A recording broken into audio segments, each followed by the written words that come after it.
रफ्तार समाचार देख रहे दर्शकों को नमस्कार।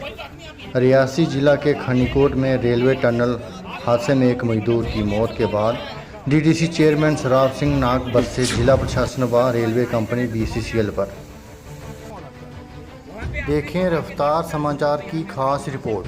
मैं चेयरमैन हूँ डिस्ट्रिक्ट का।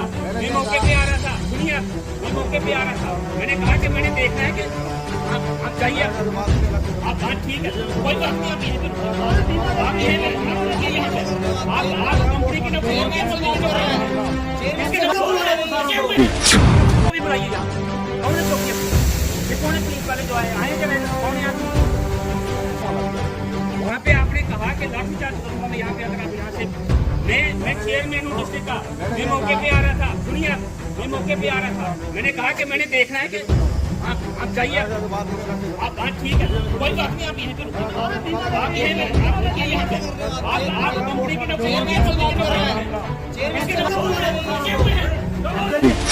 वो आपने चोर को वहां पे रखा, हर दिन वहां पे बंदा मार रहे हो।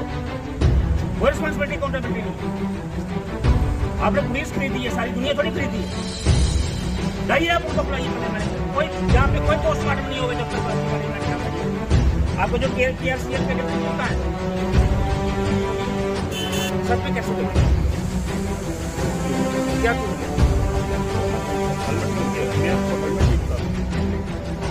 कहाँ से चुप है? कहाँ?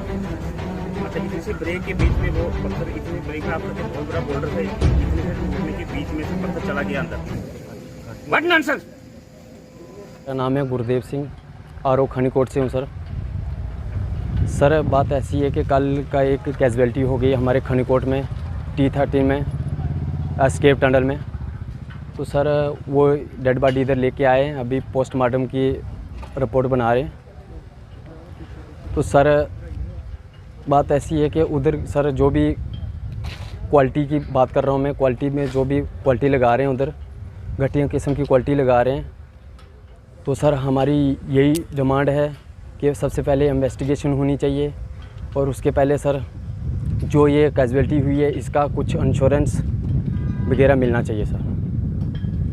इसमें सर सब लोग इन्वॉल्व हैं। वहाँ के सबसे पहले मैं बात करना चाहता हूँ कि जो सीनियर अधिकारी हैं, जैसे डीडीसी चेयरमैन हो गई, बाकी के उधर जितने भी गांव के चुने हुए लोग हैं, सरपंच हो गए, वो उन्होंने कंपनी ने ख़रीद के रखे हैं। सबसे पहले वो ख़रीद के रखे हैं। उसके पहले वो है क्या नाम है, एडमिनिस्ट्रेशन, पुलिस स्टेशन पूरा इन्होंने ख़रीद के रखा है, डीएसपी तक ख़रीद के रखे हुए हैं। तो जैसे भी कैजुअलिटी होती है, एक सोलाकोट में कैजुअलिटी हो गई, उधर भी ऐसे ही पुलिस गई, पुलिस ने दादागिरी दिखाई, उधर भी नहीं तो हम लाठी चार्ज कर लेंगे, ये कर लेंगे। उधर से डेड बॉडी उठा के उन बेचारों को भी कुछ नहीं मिला।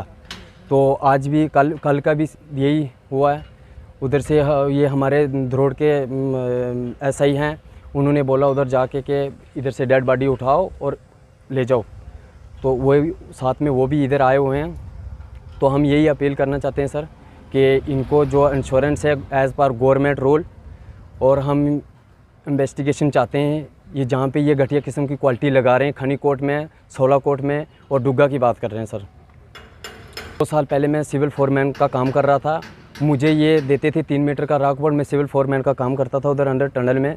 मुझे जो ये मटेरियल देते थे मैं ये लगाता था। मैंने एज़ पर मैंने जिस हिसाब से मैंने पढ़ा था उस हिसाब से मैंने उधर का आवाज़ एक उठाई कि मैं ये काम नहीं करूँगा, और घटिया किस्म का मटेरियल लगा रहे हैं। 3 मीटर का रॉक बोर्ड, जैसे समझो कि 3 मीटर का रॉक बोर्ड तो मुझे दे रहे हैं, मैं 3 मीटर का रॉक बोर्ड मार रहा हूँ। तो मैंने कुछ अधिकारी से बात किया और उधर के क्लाइंट से बात किया कि ऐसा घटिया किस्म का क्वालिटी नहीं लगाओ। तो उन्होंने सीधा सुशील साहब को बोला, सुशील साहब ने मुझे तुरंत 307 लगा के ऐसे दफ़े लगाए उन्होंने, और उधर कंपनी से मुझे निकाल दिया। और 2 साल के बाद चालान पेश होता है और कल सुशील साहब फ़ोन करके धमकी देते हैं कि तेरे साथ एक ही 307 लगाया, अभी और बहुत बाकी हैं। वो तो सर आज भी हो रहा है ऐसा ही। जैसे जैसे आगे ड्रिलिंग ब्लास्ट हो रहा है, पीछे गैंड्री कर रहे हैं, गैंड्री घिर रही है, उधर कोई उनका लेना देना नहीं है। उनको खाली बस यही है कि ब्लास्ट करो, आगे चलते बढ़ो, पीछे मारे कोई नहीं मारे, उनका कोई लेना देना नहीं है। सोलाकोट में भी ऐसा ही हो रहा है सर।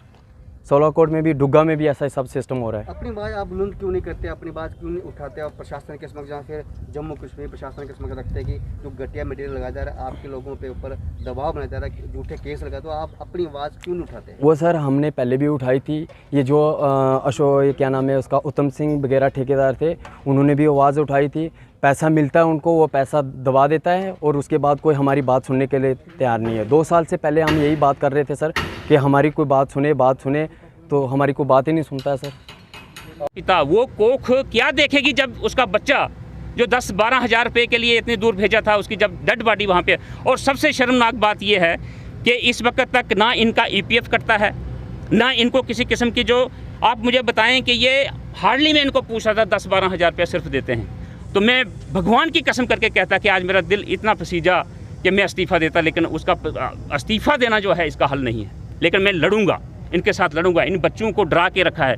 कल यहाँ पे एक चौकी अफसर आए हैं, वो चौकी अफसर बोलते हैं कि मैं लाठी चार्ज करूँगा। मैंने फ़ोन किया, इनकी मैनेजमेंट को फ़ोन किया कि मैं वहाँ पे आ रहा हूँ, मैं ये देखना चाहता हूँ कि वाकया वहाँ पे पस्सी गिरने से लड़का मरा है या किसी ने मारा है इसको। कत्ल भी तो हो सकता है, किसी की साजिश भी तो हो सकती है।